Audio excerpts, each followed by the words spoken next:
Hola, ¿cómo estáis? Buenas tardes, a todos.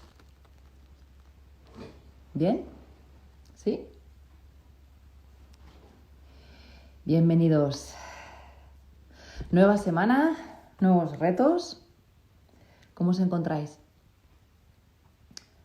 Está habiendo de todo hoy, ¿eh? Estoy notando gente que acusa el bajón. Es normal. Desde aquí os mandamos un beso. Todos pasamos por ahí. Hoy lo comentaba mi amiga Silvia Quiroga en su Instagram.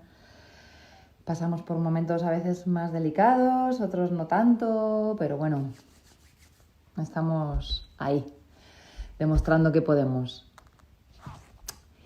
Bien, bueno, cosas que os quería comentar.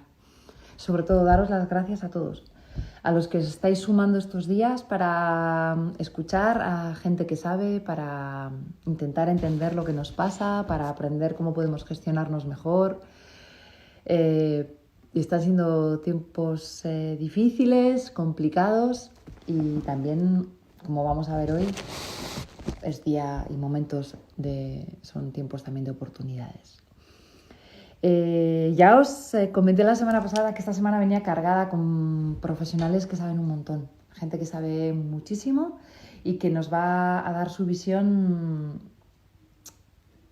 de una manera muy, muy apetecible. Estoy haciendo tiempo, ya se nota, ¿no? Hasta que entréis todos un poco. Pero sí que es verdad que esta semana viene petada.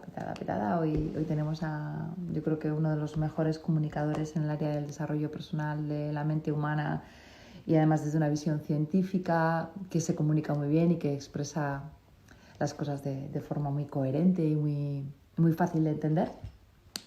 Pero es que la semana viene cargadita, como digo, de gente interesante. Bueno, bienvenidos a todos. Vamos a ello. Voy a intentar seguir el chat, voy a intentar lanzar alguna pregunta, pero esto es sobre todo una conversación con nuestro invitado de hoy, que no es otro que Mario Alonso Puig. Como decía, doctor, él es cirujano, especializado en el área de la zona intestinal, pero sí es verdad que es un divulgador y una persona que sabe muchísimo y que además cuenta bien las cosas. Así que le voy a dar la bienvenida y las gracias por estar con nosotros hoy. A ver si le encuentro por aquí.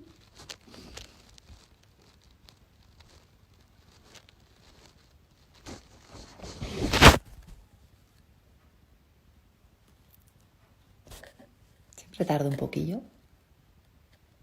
porque no lo estoy haciendo desde... A ver, ya está.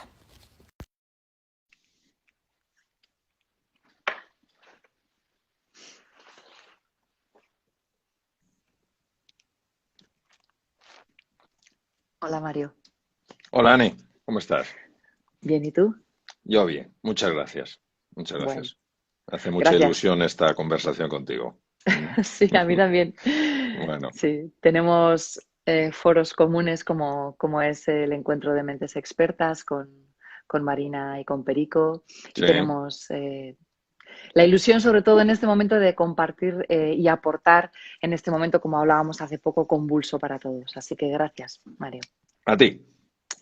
Bueno, tengo muchas cosas que me apetece compartir contigo, pero voy a ir directamente al grano con algo que además me ha pedido una amiga buena y que creo que es fundamental.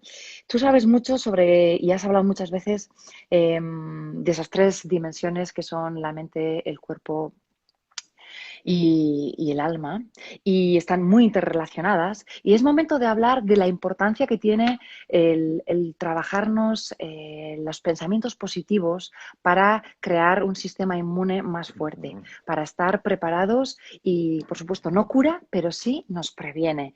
Y eso está fundamentado y nadie mejor que tú, que eres doctor, para explicarnos las explicaciones científicas y el por qué pasa eso de que si nos ponemos en un pensamiento y en un modo positivo, nuestro cuerpo estará más protegido. Ahí te lo dejo. Arranco fuerte. Bueno, vamos a ver. Es curioso que ya en el siglo XIX y comienzos del XX, la época de la pasión por todo el mundo del inconsciente, Sigmund Freud, de todos conocido, dijera que la depresión era el resultado de la agresión vuelta contra uno mismo. En aquel momento que el inconsciente era algo bastante desconocido, chocó mucho esta aseveración tan categórica. Vamos a ver.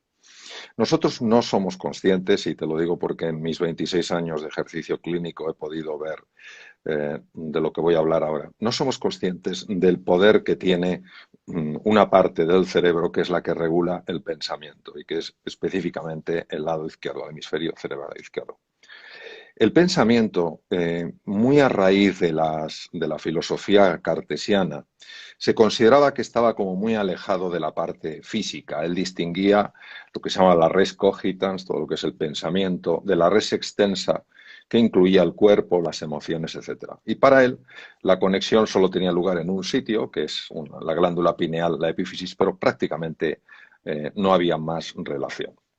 Sin embargo, la neurociencia afectiva, que es la neurociencia que se dedica a estudiar el mundo de las emociones, ha demostrado de forma no clara lo siguiente, que cuando una persona piensa bien de una forma positiva o de una forma negativa, ese pensamiento sí se conecta con el cuerpo. No se conecta directamente, es decir, no es que el pensamiento produzca directamente un cambio hormonal o un cambio a nivel de las vísceras, el corazón, el tubo digestivo, lo que sea, sino a través de un camino indirecto, pero muy potente. El pensamiento activa diversas áreas cerebrales, que son las áreas de los sentimientos, y estas áreas de los sentimientos tienen una capacidad única.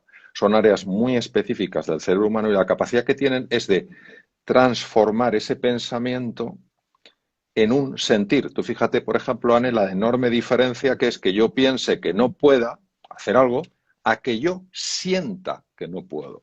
Claro. Si yo siento que no puedo, Lo tiene... pasas a la parte Exacto, física. exacto. Y entonces, lo curioso es que esos mapas de los sentimientos que son activados por el pensamiento tienen una conexión directa con el cuerpo. Es decir, ellos transforman lo que inicialmente era un pensar, ahora en un sentir y después en un vivir. Es decir, son En una mapas... realidad. Okay. Exacto, exacto. Lo convierte en una realidad material que afecta, lógicamente, a la musculatura, pues una persona se pone tensa, afecta a las vísceras, el corazón, el tubo digestivo, todas las estructuras del cuerpo, y que además también afecta al cerebro. Es decir, hoy sabemos, por ejemplo, y esto obviamente no se podía saber en la época de Freud porque no existía tecnología, hoy sabemos que el pensamiento, cuando genera estos sentimientos, sobre todo dos sentimientos que son tremendos, que son los sentimientos de impotencia y los sentimientos de desesperanza tan comunes en el ser humano y sobre todo en momentos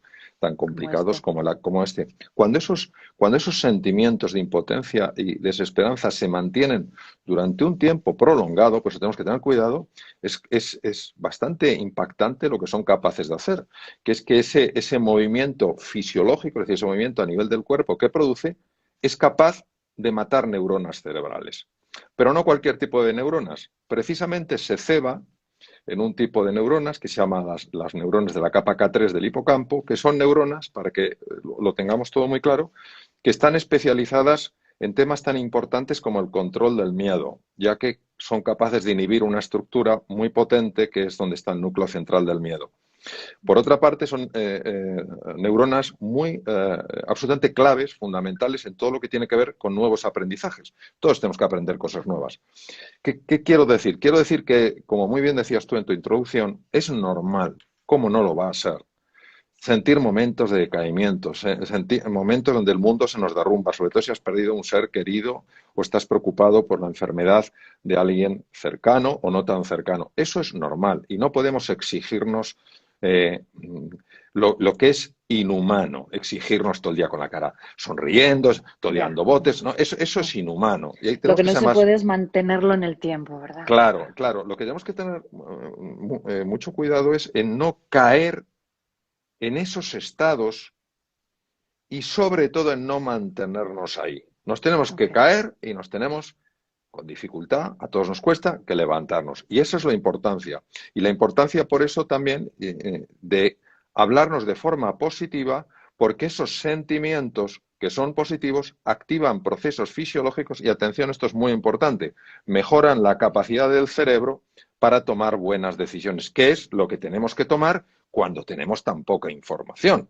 Porque en un mundo tan incierto como el que estamos viviendo y el que vamos a ir viviendo, vamos a tener que tomar decisiones con poquita información. Bueno, pues por lo menos que las tomemos con el mayor grado de sensatez posible. Sí, está claro que con miedo, como tú bien dices, se bloquea la posibilidad de la creatividad, de la calma, de tomar las decisiones adecuadas, de no poder ver todas las opciones, porque, como tú bien dices, hay una explicación científica sobre esto. Por tanto, debemos estar en una actitud positiva, pero no una positividad de ala todo vale, sino una positividad real, realista. ¿Cómo accedemos a crear ese nuevo estado, a entrar en ese nuevo paradigma para poder estar más preparados para tomar buenas decisiones y también para poder estar más sanos y defendernos de todo aquello que nos llegue a nivel físico? Pues mira, yo te diría de entrada que con un acto radical de fe. Bien. Radical. Cuando digo radical es digital, no es gris. Místico, ni difuso, No, ni es disperso, blanco. concreto. ¿Y a qué me refiero yo con fe? La fe no es un acto del entendimiento, es decir, la fe es una decisión personal, profunda y radical que tú tomas. ¿A qué me refiero con un acto de fe en esta situación? Porque en esta situación o el miedo nos gobierna o la fe nos dirige, así de claro. Entonces, el miedo no es malo en el ser humano. El miedo nos ha ayudado a sobrevivir situaciones tremendamente complejas que no tenemos que olvidar. El problema es cuando el miedo lo genera la mente, porque la mente es capaz de intensificar y prolongar el miedo hasta niveles insospechados. Es capaz de activar mecanismos ancestrales y generar en nosotros una sensación de pavor tan grande que uno recuerda cuando uno intentaba huir de un tigre dientes de sable. Entonces, El cerebro reptiliano. claro, entonces se activa efectivamente el cerebro reptiliano, el cerebro del palemamífero, La y parte. nosotros tenemos que tener esa certeza. ¿Y esa certeza en qué consiste? Esa certeza consiste en posicionarse de forma radical, en que aunque ahora no lo veamos, nosotros vamos a pasar de una situación de hundimiento a una situación de descubrimiento. Es posicionarse de forma radical en que el ser humano en su interior y sobre todo cuando estamos juntos tiene recursos en forma de espíritu emprendedor, en forma de liderazgo, en forma de creatividad que puede darle la vuelta prácticamente a cualquier situación. ¿Qué es lo que ocurre? Que si nos dejamos amilanar, aplastar por esas circunstancias, algo que indudablemente es un problema muy complejo, lo convertiremos en un problema insoluble. Por eso esa determinación de lo estoy pasando mal, lo voy a pasar mal, yo de aquí, nosotros de aquí salimos reforzados, tiene una fuerza tremenda, porque cuando uno resuelve con verdadera intensidad, con verdadero compromiso, que su vida va a ser así, no está diciendo que en su vida no haya problemas, no está diciendo que no lo esté pasando mal, no está diciendo que no tenga dolor, lo que está diciendo es que confía más en sus capacidades que en el problema, confía más en la grandeza de los seres humanos que en las mezquindades, confía más en que la cooperación lleva más lejos que la rivalidad. Y este posicionamiento radical es tan importante porque vivimos en una ilusión óptica que la vio clarísimamente, por ejemplo, Albert Einstein. A mí, cuando he leído escritos suyos, me han tocado muy hondo porque dije, madre mía, este hombre, qué conocimiento. El ser humano es capaz de co-crear la realidad. No somos espectadores pasivos. No tengo que decir, bueno, a ver el mundo que me encuentro. No, a ver el mundo que juntos creamos. Y si somos capaces de entender este poderío, que no es arrogancia, es justo reconocimiento, que está en cada uno de nosotros y que se multiplica a la enésima potencia cuando lo hacemos juntos, no tenemos por qué vivir asustados. Podemos tener miedo. ¿Cómo no vamos a tener miedo? Pero una cosa es tener miedo y otra es vivir asustado. No, podemos darnos el lujo en estos momentos de vivir asustados, porque anulamos toda esa grandeza, la sepultamos bajo la preocupación, bajo la angustia, bajo la depresión. Está claro este concepto de la importancia de ponernos en los pensamientos positivos para que nuestra mente, nuestro cuerpo estén dispuestos a crear, crear y creer. Vamos a hablar de las oportunidades que quizá hasta ahora no habíamos visto. Cuando nosotros sabemos que en momentos de crisis, en momentos convulsos, también existe una oportunidad y aceptamos que el momento, efectivamente, como bien ha dicho el doctor, es crítico, pero que podemos salir adelante con fe, empiezan a crearse las oportunidades desde una especie de conexión entre ambos hemisferios, desde ese inconsciente. ¿Cómo podemos trabajar eso? ¿Cómo se entrena el poder estar un poquito más elevado en esa actitud positiva y creadora? Una de las cosas que a mí más me ha llamado la atención cuando he estudiado un poquito la obra de Jung fue cuando él hablaba de las sincronicidades. Hay una situación muy apasionante en la que, bueno, Jung y Freud estuvieron muy unidos durante 6 años. Freud era 20 años mayor que Jung, pero se quedó muy impactado por el joven suizo y durante 6 años colaboraron hasta que finalmente Jung se Se decidió seguir desvinculó, sí. se desvinculó. Entonces, ambos, Jung por su lado y Freud, le daban mucha importancia a los sueños. Bien, en una ocasión Jung estaba hablando con Freud, le estaba contando un sueño muy extraño que había tenido, en el que se había encontrado en medio del sueño con un escarabajo egipcio rarísimo de encontrar.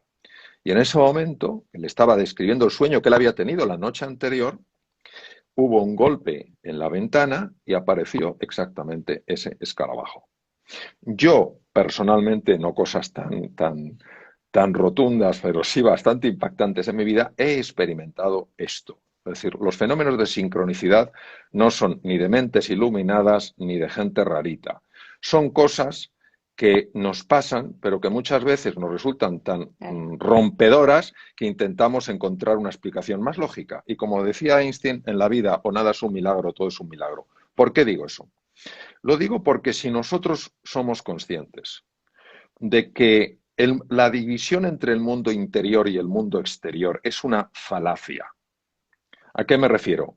Cuando los seres humanos estábamos más en contacto con la naturaleza, nosotros no nos veíamos separados de la naturaleza. Es inexplicable, sino que tribus nativas pudieran descubrir remedios terapéuticos en una selva donde hay millones de plantas.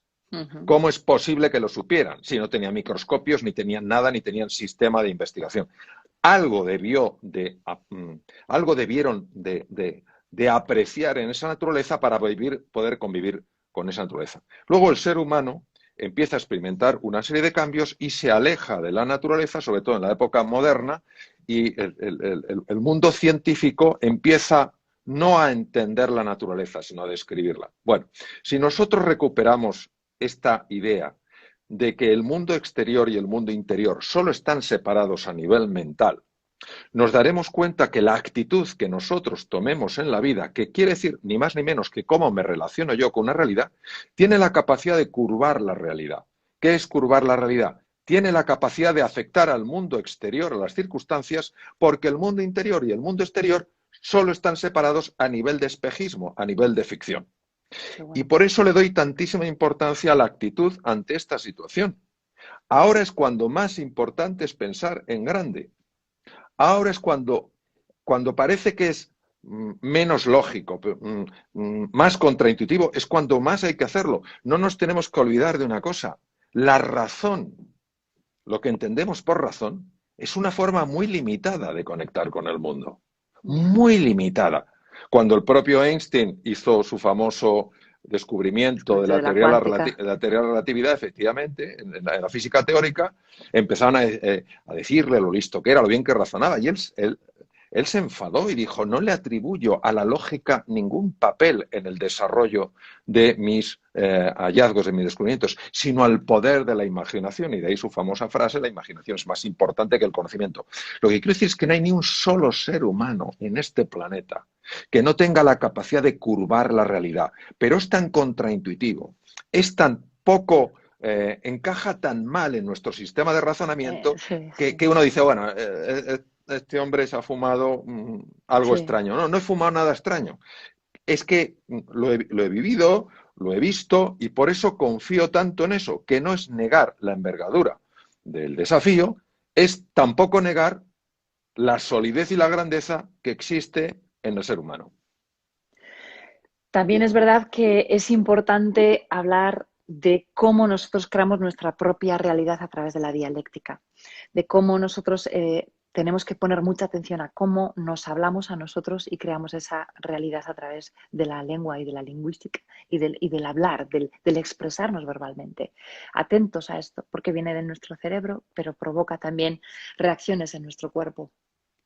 Esto es un punto muy interesante el que tocas, Anne, y una de las cosas que más me apasiona, ¿no? Que es la lingüística aplicada. Vamos a ver.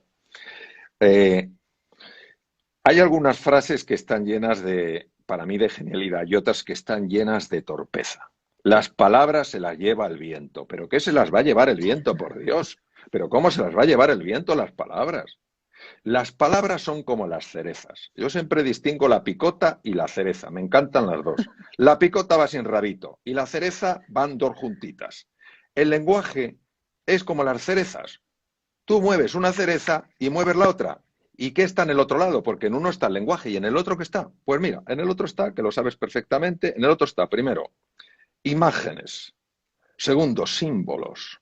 Tercero, sentimientos. Cuarto, reacciones viscerales. Por eso, una palabra tira de todo eso. ¿Cómo vamos a decir que las palabras se las lleve el viento?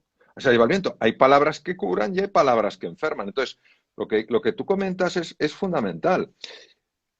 La persona que más va a influir en ti, en mí, es uno mismo. El lenguaje que nosotros utilizamos, el lenguaje que nosotros utilizamos con nosotros mismos, genera realidad. La narrativa nos atrapa. El Totalmente. personaje nos atrapa. Y claro, lo que no tenemos es que ser el personaje de un bodrio de película. Tenemos que entender que podemos escribir ese guión.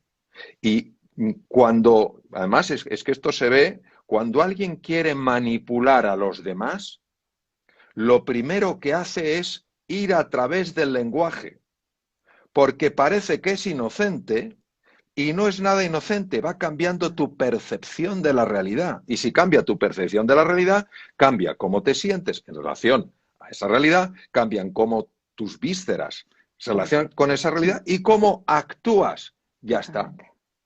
Totalmente, totalmente. Ahí podríamos hablar muchísimo de todo el metamodelo que desarrollaron los grandes expertos de la programación neurolingüística, hablar de la dicotomía de Saussure, de lengua y habla.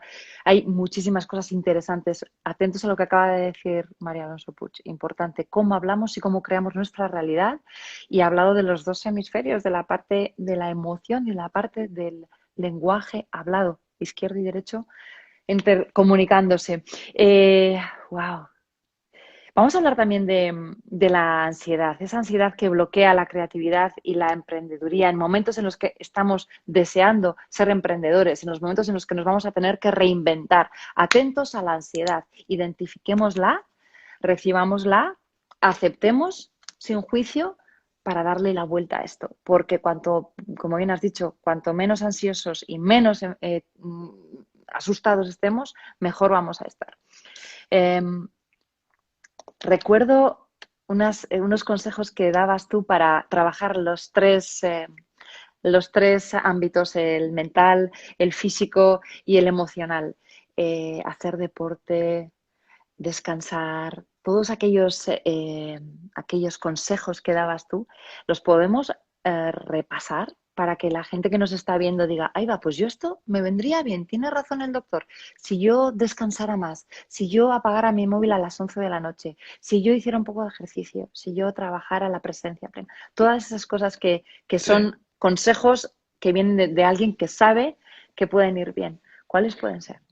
Bueno, primero hay que distinguir, tomando el hilo de la ansiedad, hay que distinguir la ansiedad, la angustia y la depresión, porque son primos hermanos, están muy, muy cerca. La ansiedad es la proyección al futuro de un problema todavía no está ese problema, y además proyectas en el futuro tu incapacidad de resolverlo. Imagínate qué pan con tortas hemos hecho. Lanzamos un problema al futuro y encima nuestra incapacidad y empezamos a sufrir ya. Esa es la ansiedad. Y la ansiedad se nota en el pecho.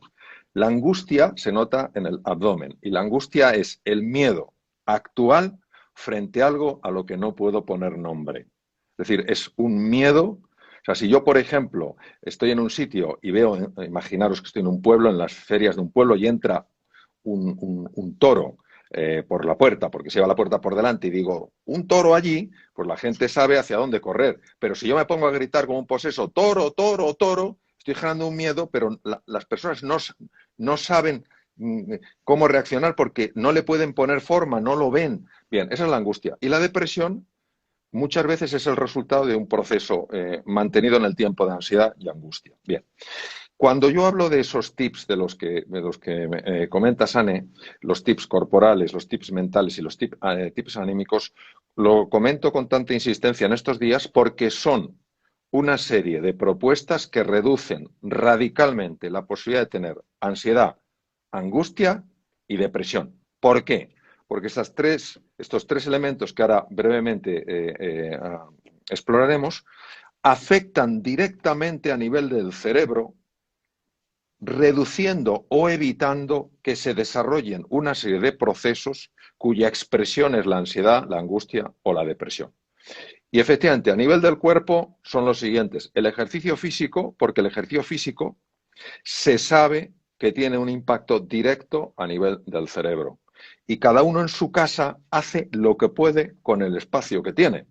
Pero se puede mover, porque si al sedentarismo que ya es tradición en nuestra sociedad le añadimos que encima estamos en casa, pues ya lo multiplicamos a la enésima potencia. Entonces, eso en primer lugar. El ejercicio físico, sobre todo lo que te suponga o lo que suponga una aceleración del pulmón y del corazón, de la frecuencia respiratoria y Para de la estar frecuencia ahí cardíaca. bombeando. Muy O bien. para estar bombeando, exacto. Luego, el tema de la nutrición. Es curioso porque el día pasado escuchaba en televisión que se estaban comprando muchos más dulces, mucho más Sí, azúcar para hacer postres y dije, no me extraña. Cuando suben los niveles de ansiedad por la preocupación, se libera una hormona, que es el cortisol, y el cortisol, por distintos mecanismos, hace que tengamos más apetito por el azúcar, cosa que no nos conviene en absoluto, porque los excesos de azúcar producen inflamación cerebral que a su vez causa ansiedad, angustia y depresión. Entonces, terrible. claro que sí, tus postrecitos, pero moderadito. Bien, tercero, el descanso. Yo sé que ahora que estamos pues intentando muchas veces distraernos pues con las tablets, con los ordenadores, con etcétera, etcétera, pues es fácil que en un momento determinado para distraernos, para olvidarnos de esta situación tan compleja, pues nos quedemos pegados cuando nos contestan un email, pues es viendo una cosa en el ordenador, Sí, etcétera. No es recomendable hacer esto más allá de las 11 porque interfiere un mecanismo muy complicado que es el mecanismo del sueño. Y el mecanismo del sueño no solo tiene un impacto a nivel cerebral, sino que tiene un impacto en el sistema inmune. Nosotros nos interesa no solamente que sea más difícil cogerse el virus, sino que si lo cogemos el sistema inmune lo mate y sobre todo que el sistema inmune esté correctamente modulado, es decir, que ni se quede corto ni se pase. Por eso, esas 7 horas, 8 horas y procurando irse a la cama a las 11 y no ver emails, el ideal es no ver emails a partir de las 8 y pico de la noche, porque a partir de las 9 empieza a segregarse la melatonina y es lo que hay que evitar que se interfiera. Entonces, esas son tres cosas que son muy sencillas, pero tienen un impacto directo en el cerebro. A nivel de la mente, lo has comentado antes.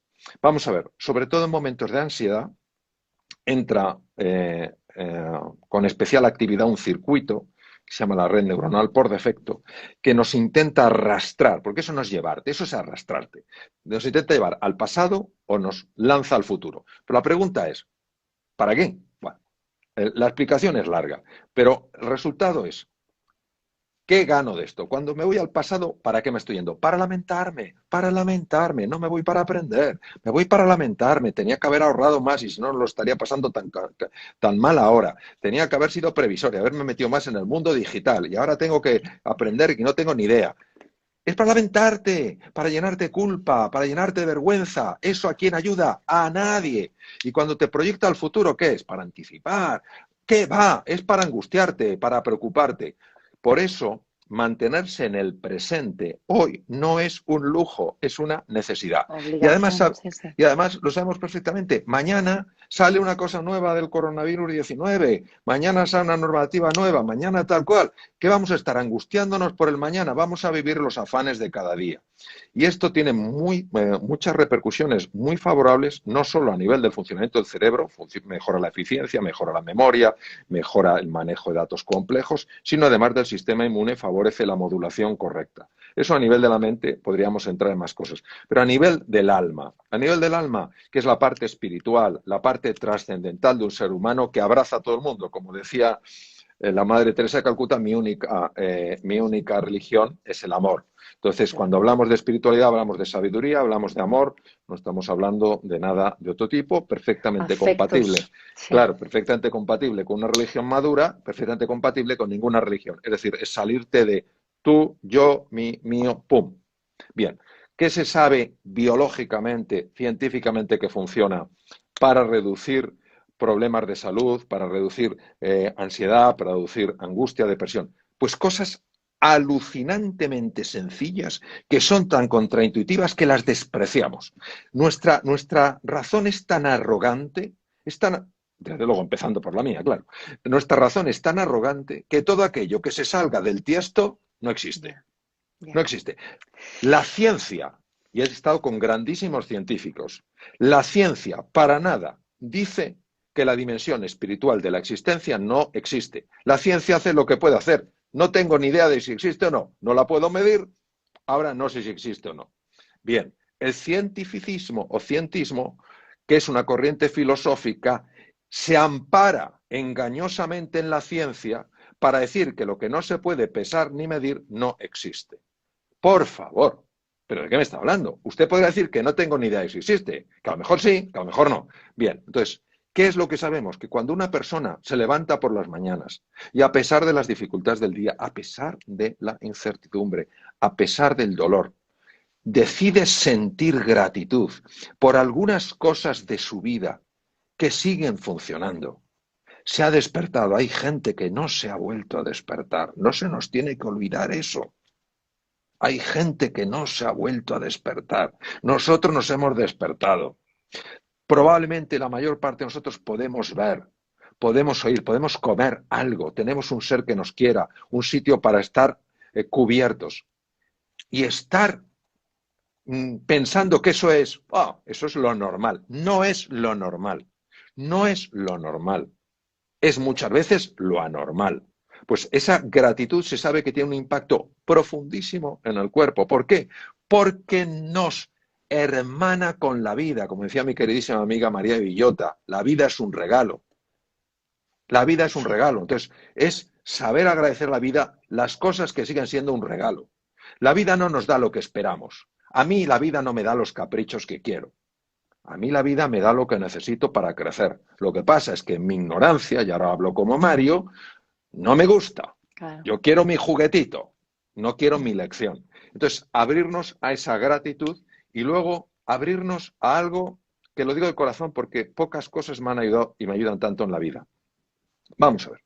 Si uno cree que vivimos en un universo absolutamente caprichoso o absolutamente indiferente, que yo soy el resultado exclusivo de mis genes, que soy el resultado exclusivo de un proceso evolutivo que en la especie humana empezó hace 2,5 millones de años, si yo creo que la materia explica todo lo que soy, no puedo abrirme a una dimensión más trascendente de la existencia. Estoy en Si el yo ego, creo, claro. claro, estoy totalmente atrapado por mi propio ego.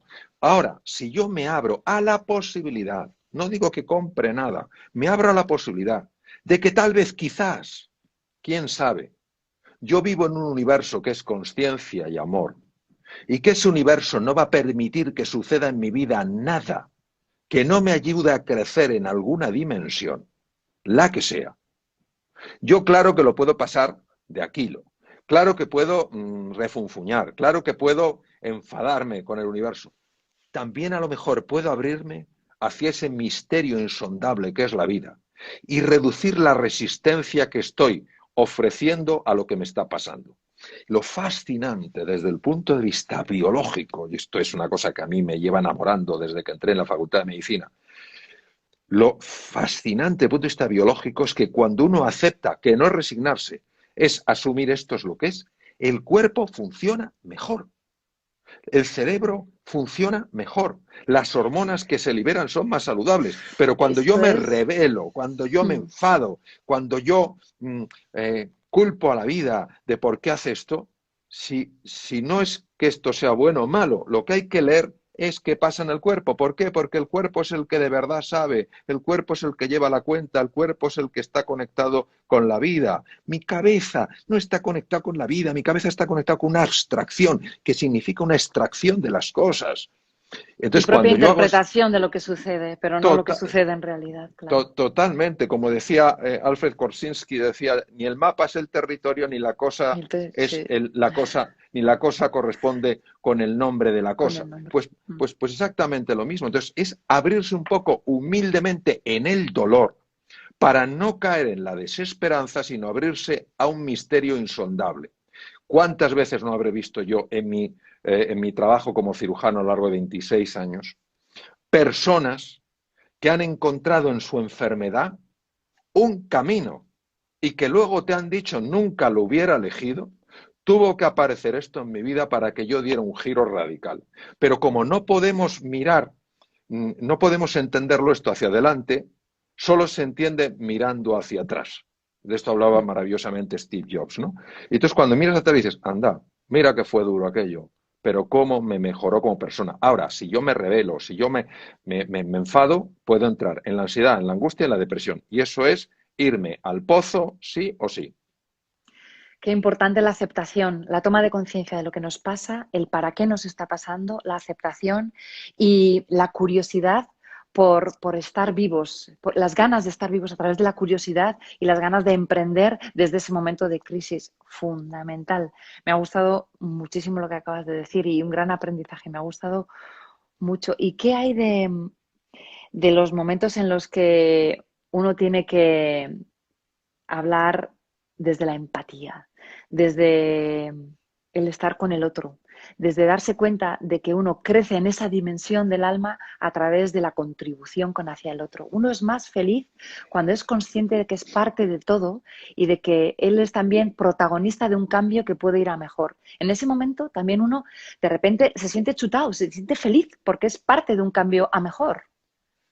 Sí, lo has definido muy bien en el tema de la felicidad. La felicidad no es el goce de los sentidos, es el gozo del corazón.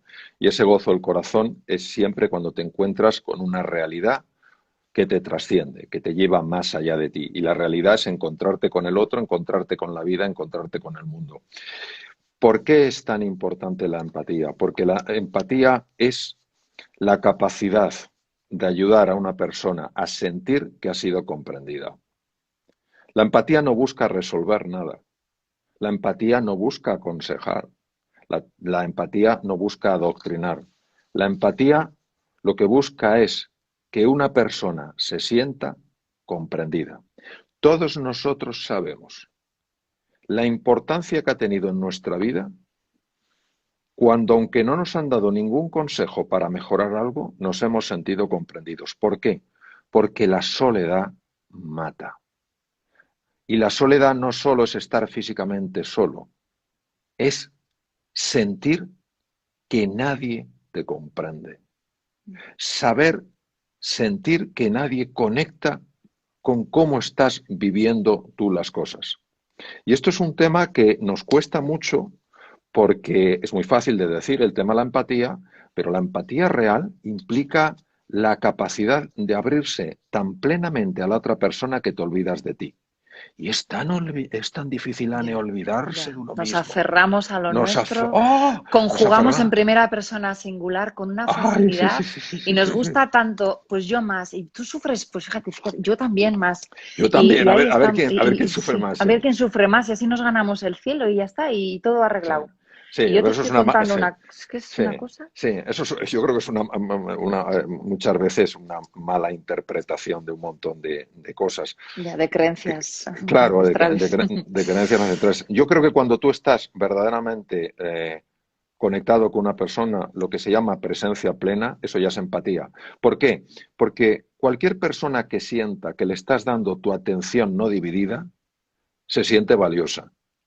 Tú no prestarías tal nivel de atención a algo o a alguien que no le estuvieras percibiendo con semejante valor. Bien, tenemos tales déficits en la autoestima, tenemos imágenes tan aberrantes de nosotros mismos, tan alejadas de la realidad, nos vemos de una forma tan absolutamente distorsionada que cuando alguien te mira con tal interés, con tal deseo de comprender, con tal deseo de conectar, está, sin que te des cuenta, reparando a un nivel profundo enormes heridas que a lo mejor se hicieron cuando eras pequeñito, cuando eras pequeñita.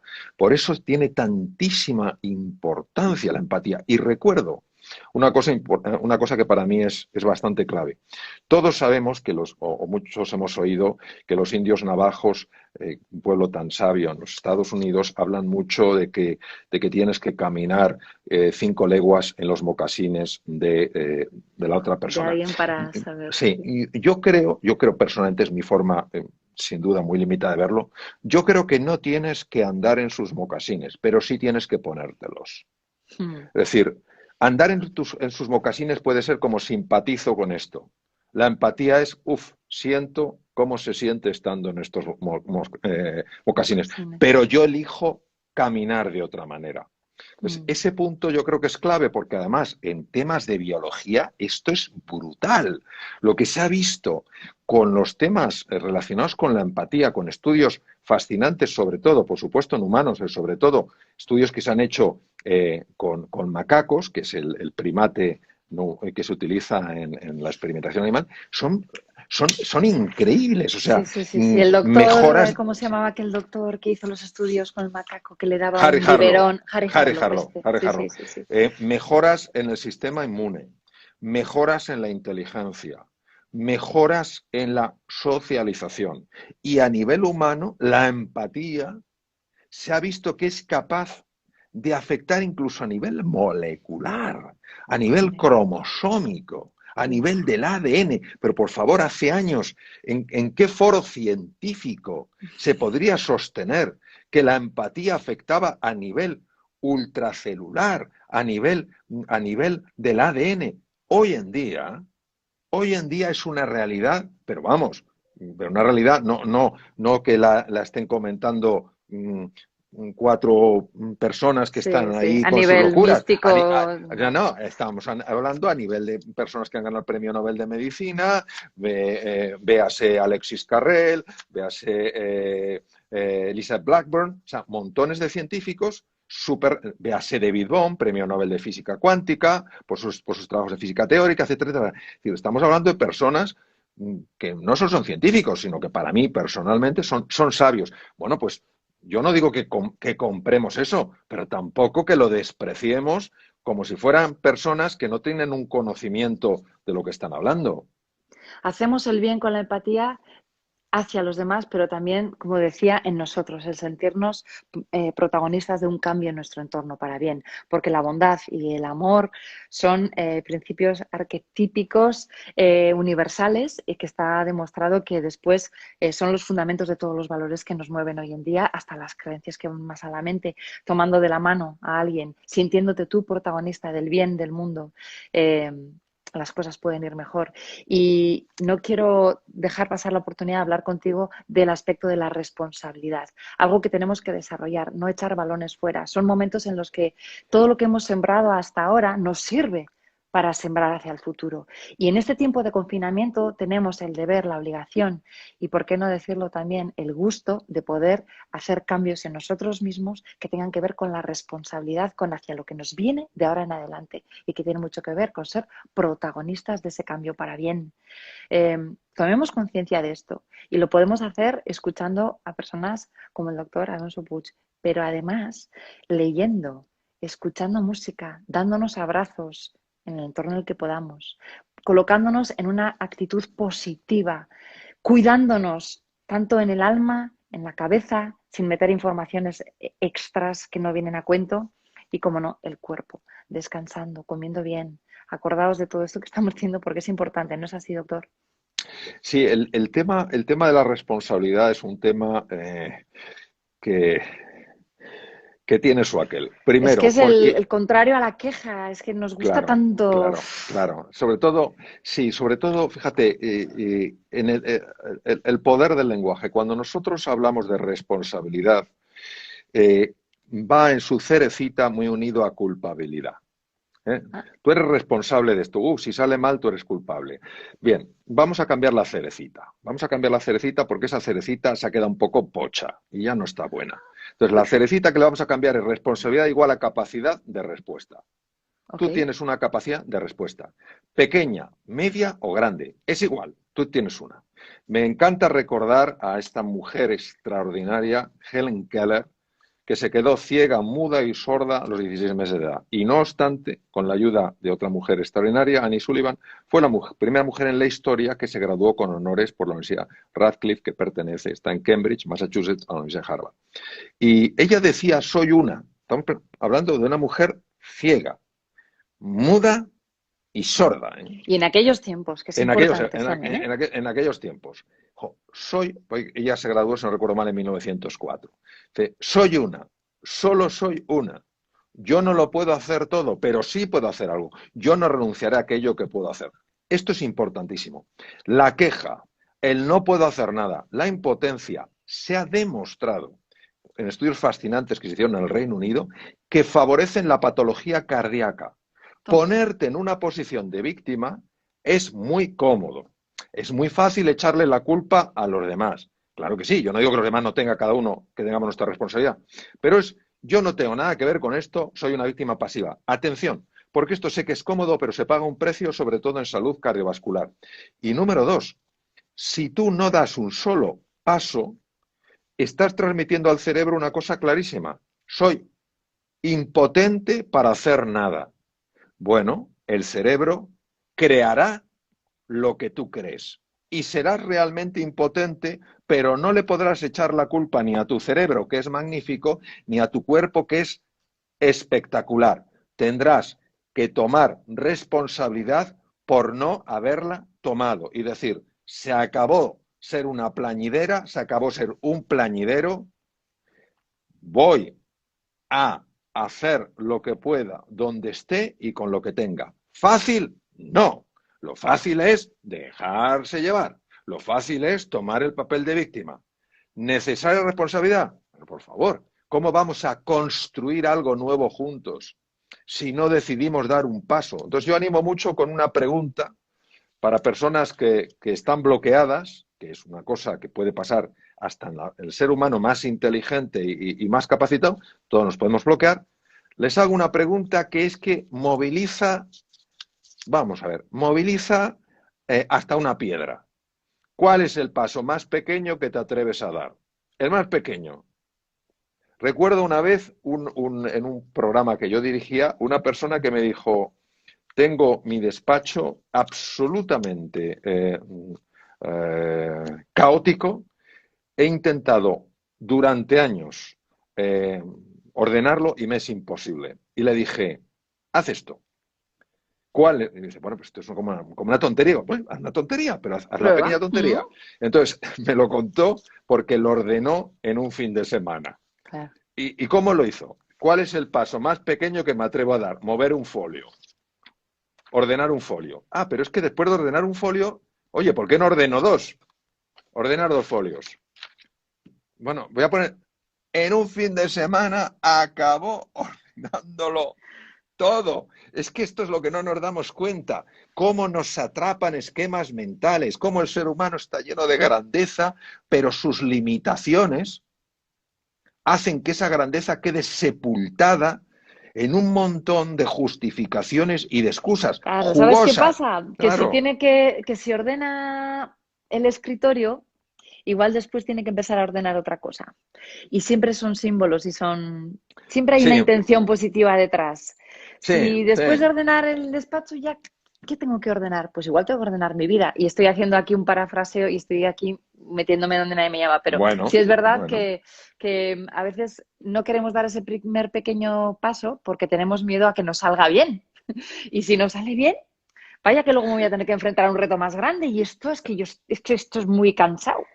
Y Es que eso es claro, muy, sí, sí, es que es muy interesante lo que dices, Anne, y me gustaría en este sentido mandar un mensaje porque creo que a lo mejor ojalá pueda ayudar. Vamos a ver. Nosotros preferimos lo malo a lo bueno siempre que lo malo sea familiar, pero es que lo preferimos a niveles de no creérnoslo. O sea, porque no entro en esto que nos llevaría bastante lejos. ¿Qué quiere decir? Que si para mí lo familiar es no controlar mi vida, no sentirme capaz, sentir que no puedo organizar ni siquiera el espacio vital, preferiré ir a lo familiar a pesar ujú, de que el precio que pague sea no crecer, no evolucionar, no mejorar, no progresar. Y tenemos que comprender eso y en un momento determinado, ante nosotros mismos, tendremos que dar un puñetazo en la mesa ante nosotros mismos. Se acabó. Quien manda en mi vida, el capitán de mi vida soy yo. A mí no me van a seguir manipulando modelos que tengo mentales que no me ayudan en nada, que solo me limitan. Se acabó. Tengo una vida para vivirla, voy a vivirla de tal manera que sea una expresión de la grandeza que hay en mí, que me ayude a experimentar lo que es de verdad vivir e inspirar a las personas que estén a mi lado a lo mismo, porque también tenemos responsabilidad en eso, en la medida de nuestras posibilidades de ser una pequeña luz que ilumine el camino de los demás, sin pretensiones, pero sí con determinación. Entonces, ahí hay que echarle carácter, ahí hay que echarle fuerza, voluntad, ahí hay que echarle arrestos, ahí hay que echarle agallas y pensar que lo que está en juego es importante y no nos podemos dar el lujo y no es ponerse, uno de mis hijos me dice, papá, cuando hables no te pongas tan serio, digo, es que me enciendo, pero bueno, eh, entonces que nos demos cuenta que hay mucho en juego para que sí, nos lo tomemos de sí. una forma relajada y también con seriedad. Como decía mi madre, no, hija, puede ser de todo menos pusilánime, Pues, porque eso significa que tienes el alma muerta. No, no, no, tienes que estar viva y con ganas de hacer cosas, aunque te cueste. Como dices, tú empieza por pequeñas cosas, ¿no? Y sé el inspirador, más que brillar tú, pon la linterna para que los demás también sí. puedan brillar, ¿no? Eh, Antes de terminar, te quería preguntar, en todo este confinamiento y en lo que llevas ya estudiado y formado, ¿qué es lo que estás aprendiendo, Mario? Bueno, lo primero yo decidí hace tiempo yo cambiar para mí mismo la denominación de confinamiento por retiro.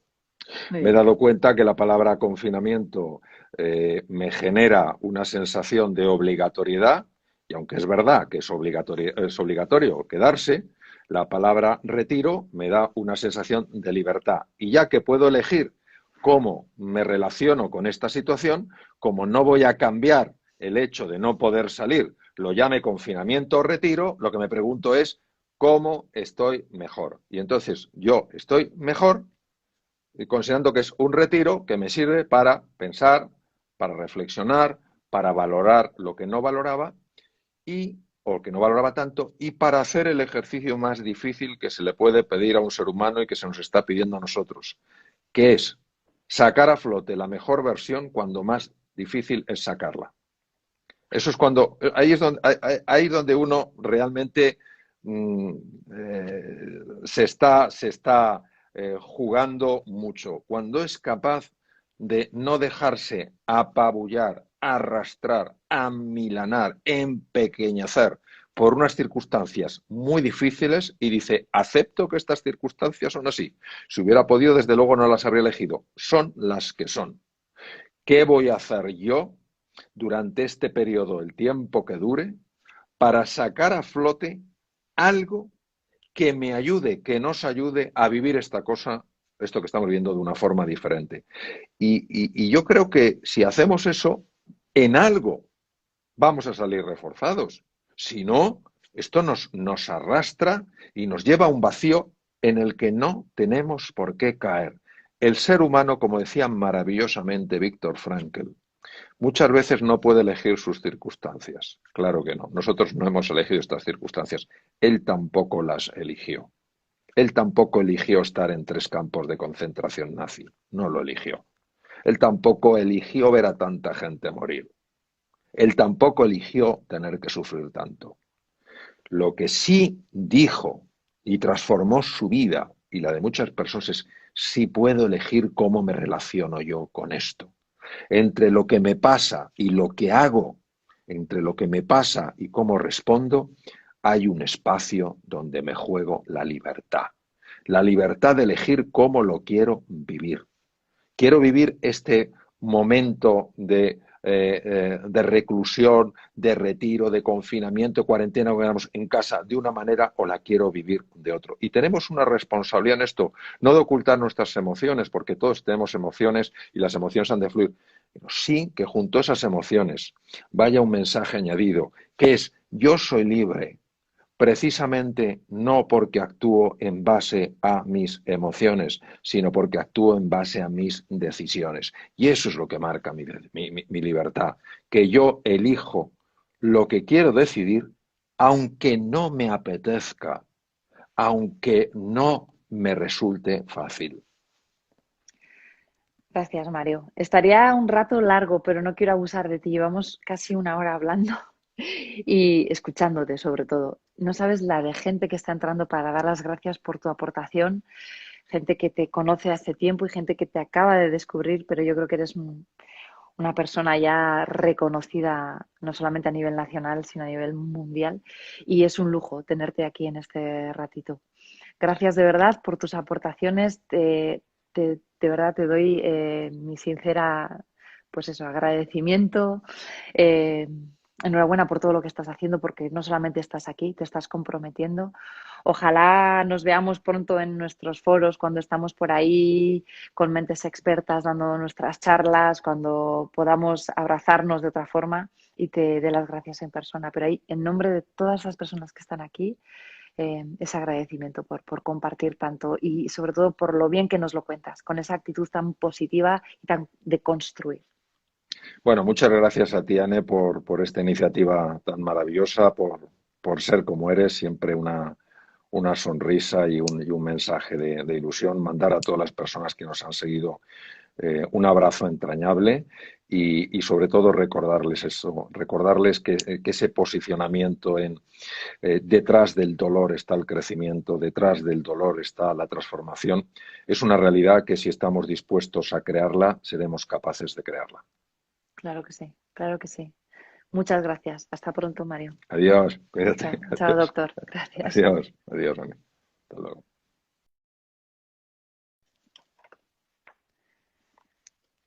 ¿Qué? ¿Cómo estáis? Qué gusto, ¿verdad? Bueno, pues así, con todas estas reflexiones que nos ha soltado el doctor Mario Alonso Puig, me voy a despedir. Hoy hemos estado más tiempo de lo habitual, pero yo creo que ha estado bien. Ahí os estoy viendo a todos, amigos, Raquel, Luis, Fran, Elena, Silvia. Bueno, eh, hay muchísima información que podéis seguir trabajando, mirando, pero yo creo que con la forma que tiene Mario Alonso Puig de hablarnos, hemos aprendido mucho hoy. Mañana tenemos más.